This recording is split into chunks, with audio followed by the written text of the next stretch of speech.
Firman Tuhan hari ke-191, 10 Juli tahun 2025. Kitab Mazmur pasal 48 ayat 11, perikop, Sion kota Allah. Di hari yang ke-191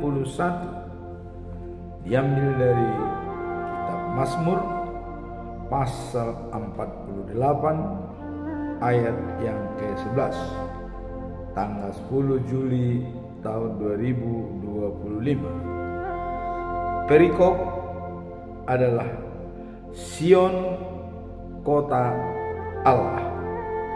Sebagai nats adalah sebagai berikut. Seperti namamu, ya Allah, demikianlah kemasyuranmu sampai ke ujung bumi. Tangan kananmu penuh dengan keadilan. Demikianlah firman Tuhan pada hari ini. Sebagaimana biasanya kita tetap menyampaikan pedoman kita pada bulan Juli tahun 2025, yaitu dengan topik setia melayani Tuhan dan hidup menurut kehendaknya. Setia melayani Tuhan, hidup menurut kehendaknya.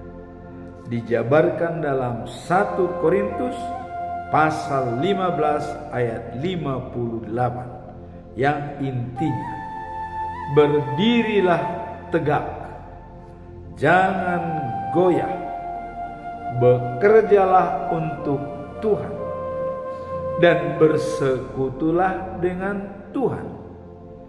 Jerih payahmu tidak sia-sia. Dengan demikian, transformasi spiritual dari hidup lama menjadi hidup baru bersama dengan Yesus, dan kita telah menjadi hidup baru, wajib menjalankan karakter Allah dan menyalurkan berkat atau sebagai saluran berkat, karena anugerah Allah telah kita terima, maka kita wajib menjadi saluran berkat kepada semua orang, supaya pekerjaan kita tidak sia-sia. Sekarang kita masuk dalam perikop hari ini. Apa latar belakang daripada perikop hari ini, yaitu Sion kota Allah, yang tertulis dalam kitab Mazmur pasal 48 ayat 11. Ayat ini menggambarkan kebahagiaan dan sukacita yang dirasakan oleh umat Allah ketika melihat kemenangan dan keagungan Tuhan di Sion. Dan ayat ini juga menegaskan bahwa kedatangan Tuhan membawa damai dalam kesenangan bagi orang-orang yang percaya. Kedatangan Tuhan membawa damai, berarti datangnya Yesus kedua kalinya dan memerintah di kota Sion dengan keagungan dan sebagai raja dari segala raja, dan dialah pemimpin di kota Sion, dan orang-orang yang percaya datang ke sana untuk hidup yang kekal. Kemudian seluruh ayat dalam pasal ini berbicara tentang kekuatan dan keindahan Sion sebagai tempat kediaman Allah. Kedatangan Tuhan kedua kali memberikan pengharapan dan juga jaminan untuk hidup yang kekal. Kedatangan Tuhan kedua kali memberikan jaminan kepada umat untuk hidup yang kekal bagi orang yang percaya kepada Yesus. Itulah the new of Jerusalem, life after life, the new Jerusalem, di kota Sion sebagai tempat pemerintahan Allah selama-lamanya. Hanya satu pemimpin dan tidak ada baik suci. Di sana langsung bertemu dengan Tuhan Allah. Setelah kita memenangkan segala masalah-masalah yang ada di dunia, sehingga berhak menjadi hidup yang kekal. The new of Jerusalem, Sion, tempat Allah selamanya. Itulah latar belakang daripada ayat ini, bersuka cita dengan keagungan dan kemenangan Tuhan Allah. Kenapa dikatakan kemenangan Allah? Karena pada saat di dunia Dia disalibkan dan bangkit pada hari yang ketiga, itulah dikatakan kemenangan Allah. Dibangkitkan di antara orang mati, naik ke surga dan duduk di sebelah kanan Allah Bapa. Dan dari sanalah Dia datang ke bumi ini, yaitu di kota Sion, pemerintahannya selama-lamanya. Pada saat bumi lama hilang dan dunia baru datang, dan kerajaan surga dan kerajaan bumi bersatu di kota Sion, dan Allah sendiri sebagai raja segala raja di sana, yaitu Yesus Kristus. Sekarang apa tujuan utama daripada kitab Mazmur pasal 48 ayat 11? Tujuan utamanya adalah menggambarkan kebahagiaan dan sukacita yang dirasakan oleh orang-orang yang tinggal di Sion, kota Allah. Jadi orang-orang yang terselamatkan, orang-orang yang percaya dan datang kepada Yesus, dia berhak menduduki kota Sion yang diciptakan sendiri oleh Allah. Dan di sana hanya satu pemimpin kita, yaitu Allah sendiri. Inilah tujuan utama daripada ayat ini, menggambarkan kebahagiaan dan sukacita yang dirasakan oleh orang-orang yang tinggal di Sion, di kota Allah. Tentu melalui seleksi. Diselamatkan karena iman percaya. Itulah dasarnya masuk ke kota Sion, kota Allah yang sangat-sangat indah. Tujuan utama dari ayat ini adalah untuk menekankan betapa Allah melindungi dan memberkati umatnya, sehingga mereka dapat merasakan keamanan dan damai di dalamnya. Jadi di sana ada damai dan juga ketenangan, tidak ada tangisan, dan di sana semua bersuka cita. Itulah di kota Sion yang baru yang diciptakan oleh Tuhan. Kalau kita lihat dalam Wahyu pasal 21 ayat yang ke-9, Yerusalem yang baru diciptakan sendiri oleh Tuhan. Kehadiran Tuhan di tengah-tengah umatnya menciptakan suasana penuh harapan, dan sukacita. Kemudian hubungan yang sangat intim antara manusia dengan Allah.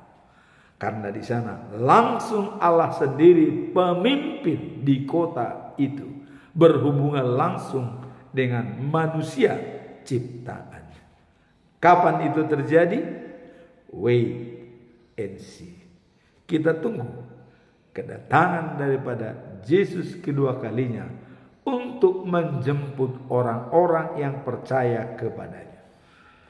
Baik yang sudah meninggal, baik yang masih hidup saat ini. Semua dijemput untuk dibawa ke kota Sion. Apa pesan moral daripada Mazmur pasal 48 ayat 11? Pesan moralnya bagi kita adalah mengajarkan pentingnya sikap bersyukur dan menghormati kehadiran Tuhan di tengah-tengah umatnya. Jadi bersyukur dan menghormati kehadiran Tuhan di tengah-tengah umatnya. Mengucap syukur dalam segala hal sebagai ganti daripada korban persembahan.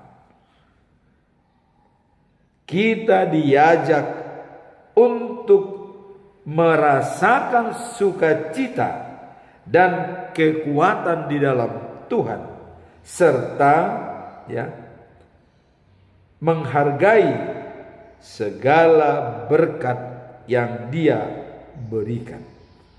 Kita menghargai berkat yang diberikan oleh Tuhan dan menghormati kehadiran Tuhan di tengah-tengah umatnya. Tuhan sumber sukacita dan kekuatan di dalam hidup kita.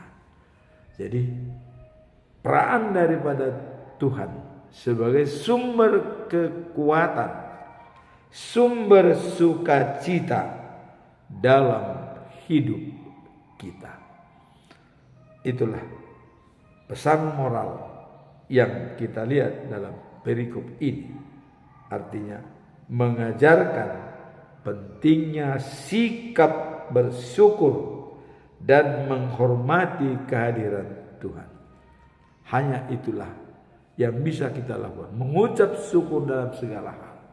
Mazmur pasal 50 ayat 23. Mengucap syukur dalam segala hal sebagai korban persembahan dan memberikan Tuhan masuk dalam diri kita dan kita jujur, sehingga Tuhan akan memberikan kedamaian bagi kita. Sekarang kita masuk ke dalam apa implementasi daripada ayat ini dalam kehidupan sehari-hari. Apa implementasinya? Penerapannya dalam kehidupan kita sehari-hari dapat dilakukan dengan cara memperdalam pengenalan kita akan Tuhan melalui peribadatan dan doa. Itulah implementasinya. Jadi dengan melakukan dengan cara memperdalam pengenalan kita akan Tuhan melalui peribadatan dan doa, melalui komunitas-komunitas dan berdoa berjamaah bersama dengan orang-orang. Disitulah kita semakin mengenal Tuhan di tengah-tengah kita. Itulah implementasi daripada perikop ini. Saat kita menyadari tindakan dan keputusan Tuhan yang baik, kita seharusnya meresponnya dengan sukacita. Jadi kita harus sadar dengan tindakan dan perilaku Tuhan kepada kita yang sangat baik sebagai sumber kekuatan. Kita harus meresponnya dengan baik, dengan sukacita. Tidak lagi kita merasa sedih karena Tuhan, campur tangan Tuhan dalam hidup kita. Kemudian dalam 1 Tesalonika pasal 5 ayat 16 sampai 18 ya. Nah, kita harus selalu bersukacita dan bersyukur dengan berdoa, mengucap syukur dalam segala hal. Jadi jalan kita dengan hadirnya Tuhan Allah di tengah-tengah kita, kita bersukacita dan mengucap syukur. Jadi bersukacitalah dan berdoalah, mengucap syukur dalam segala hal, karena itulah yang dikehendaki oleh Allah. 1 Tesalonik pasal 6 ayat 16 sampai 18 dikatakan, bersukacitalah dan berdoalah, kemudian mengucap syukurlah dalam segala hal, karena itulah yang dikehendaki oleh Tuhan. Jadi jelas di sini bersukacita, berdoa, dan mengucap syukur. Itulah yang dikehendaki oleh Allah. Dalam Filipi 4 ayat 4 dikatakan, bersukacitalah senantiasa dalam Tuhan. Sekali lagi katakan, bersukacitalah.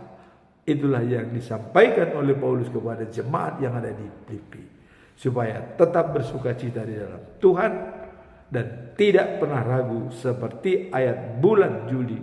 Berdirilah tegak, jangan goyah, bekerja untuk Tuhan dan bersekutu dengan Tuhan. Jerih payahmu tidak sia-sia. Jadi dalam hidup kita ini, kita selalu disenangi oleh Tuhan dan jerih payah kita tidak sia-sia apabila kita berdiri tegak dan tidak goyah, bekerja untuk Tuhan dan bersekutu dengan Tuhan. Hubungan yang intim antara kita dengan Tuhan membuat Tuhan senang melihat kita. Dan tadi dikatakan, bersukacitalah, berdoalah, dan bersyukurlah, karena itulah yang dikehendaki oleh Tuhan. Amin. Tuhan memberkati kita.